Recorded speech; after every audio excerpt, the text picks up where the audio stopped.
I deliberately collected many free sugar packets from coffee shops, then pretended my hands were too full to do anything. I got you.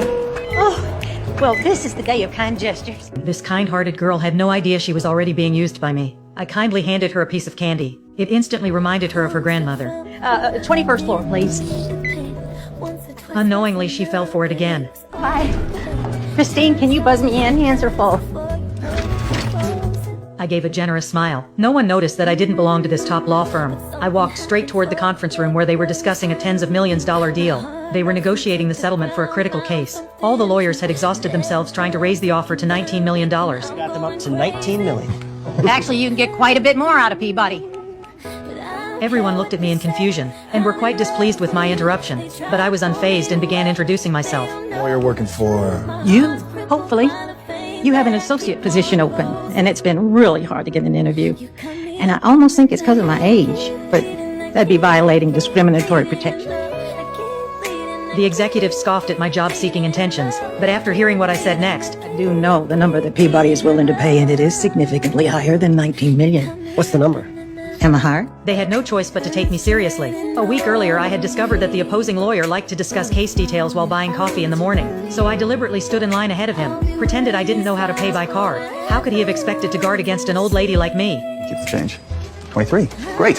Which means I'm going to close at 19, so you remind your bosses how much I saved them when they try to fight my bill.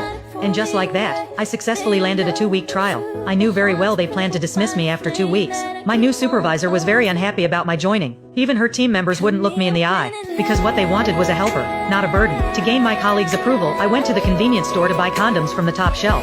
The clerk looked at me awkwardly. I know I can't get pregnant if that's what you're thinking, but I can't get an STD. And believe you me, my nursing home is like a petri dish. But the real reason I did this was because a few days ago, my boss assigned me my first case. An autistic teenager was accused of murder. There was a box of condoms next to the victim at the crime scene. The boy's intelligence was unusual, and he couldn't communicate normally. Even worse, the grocery store surveillance showed that he had indeed gone to the convenience store to buy condoms. But as I watched the surveillance footage, I noticed something strange. So I took the opportunity to make a request to the clerk. Taking my phone and filming me. My friend Cindy Shapiro won't believe it. You got him. This footage helped me find crucial evidence. I was exactly the same height as that boy, but the video was completely different. He'd have to be on his tiptoes, reaching up for those condoms just like Miss Matlock, which means the footage was doctored. All that remained was the witness's testimony. The witness was an elderly man about my age. He was 14 meters away from the crime scene at the time. He might have had blurred vision, but Madeline was a severely obsessive and eccentric old man. He had already kicked my colleague out of his house 4 times, but I had to win this case. Otherwise, the company would use it as an excuse to fire me.